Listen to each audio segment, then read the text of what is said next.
Hello there and welcome back to another edition of the Hot Lap Classic Remastered. This time we're taking a look at the 1997 Daihatsu Move SRXX two-wheel drive.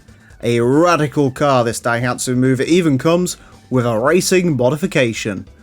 And just sink in that racing modification. What a fantastic looking thing this is.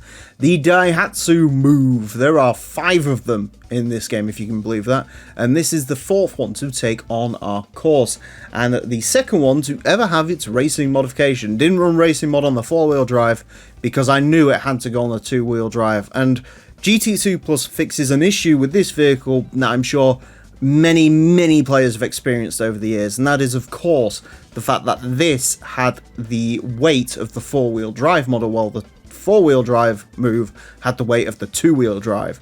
So in the base game the 4-wheel drive is clearly superior, but in this GT2 Plus it's been rebalanced, and so that's why this is running race mod, because it is the lightest a Move can be. It's just 642 kilos. It'll blow away in the wind. Or it'll blow itself onto its side, because to be honest with you, if it only weighs that much, only so much of the weight can be towards the bottom of the car, so probably quite top heavy, but I guess we'll find that out as we go around the course. Currently the quickest move we've had is this car's 4-wheel drive sister that didn't run race mod as mentioned, so this should in theory be quicker, because 4-wheel drive can only help so much when it comes to these key cars, but I guess we'll find out. Front engine, front wheel drive, 193 horsepower, 642 kilos. It's actually, as far as key cars go, this is, you know, pretty quick, to be honest, in terms of out-and-out power. The Daihatsu Move SRXX 2-wheel drive is going to be getting 6 laps of the Motorsports Land track in order to set the best time it possibly can. Our current leader is the Suzuki Cultus Pikes Peak version. And while if there was such thing as the Daihatsu Move Pikes Peak version, it may be threatened, it is obviously not going to be threatened by this particular Daihatsu Move. As mentioned, quickest one is the 97 4-wheel drive model, which had a time of a 32.157. So that is the target time in the old Daihatsu Move SRX 2-wheel drive. I'm going to stick with 3rd gear, to be honest with you, because I think this is pretty reasonably geared. Yeah, 2nd gear is a little bit too short. This is a 5-speed. Is this a manual? Manual Daihatsu Move key car. I mean, if it was in the UK, obviously, we did get these for a brief time. In fact, we even got a completely unrelated car called the Daihatsu Gran Move, which was, as you can expect, very grand. But yeah, I don't think we got these with the key engines. I swear we got these with like 0.8 litre engines from something else, probably like a Toyota or something. But no, we did get these. I really wanted one as the first car from what I remember, because you don't see them and they're cool, you know. And well, maybe you don't want one of these, because let's be honest, someone's, you know, you take this to like college or whatever, someone's going to sit in the car park and they're just going to like roll it onto its side because it's funny. It's like cow tipping, move tipping.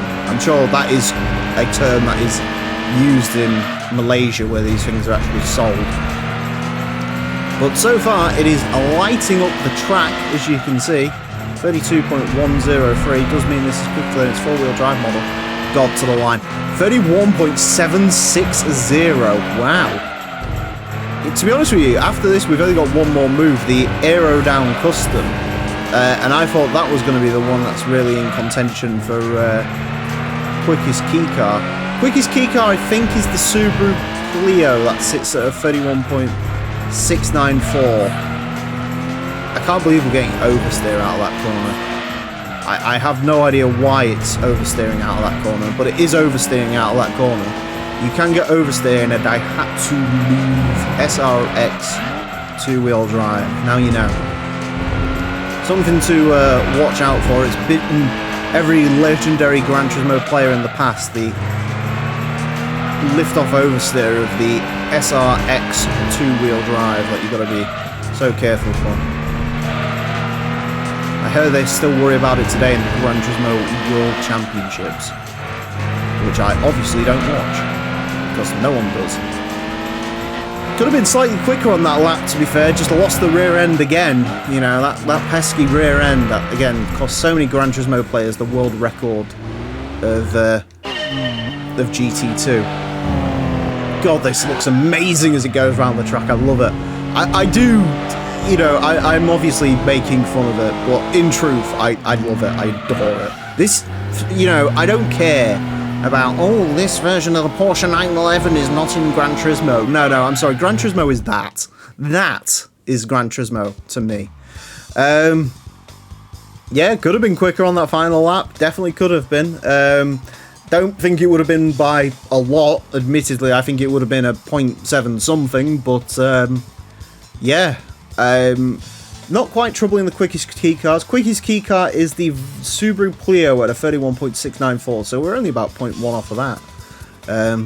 Yeah, cool. A 31.760 will place this into 406th. Goes in between the Toyota Celica XX2800 GT and the Toyota XYR concept car. It is quicker than a Mazda Demio LXG package, quicker than the Ford car, quicker than a Shelby GT500 and a Plymouth Roadrunner and a Nissan Stagia. God, I love this series. Slightly slower than the Dodge Charger. Family really did overpower this one. A Peugeot 306, the Suzuki AutoWorks RSZ and the Clio. Slightly slower than the Dodge Avenger. How cool would it have been for this to beat Dodge Avenger? Yeah. Well, either way, the Move Aero Down Custom will eventually come around to avenge itself, but until then, this is the quickest Daihatsu move. And it's the quickest wardrobe, because the Suzuki Wagon-Rs aren't even close to this. Although, again, we haven't had all of those either. So, thank you all very much for watching. Join me next time when I'll be joining something completely different. Until then, farewell.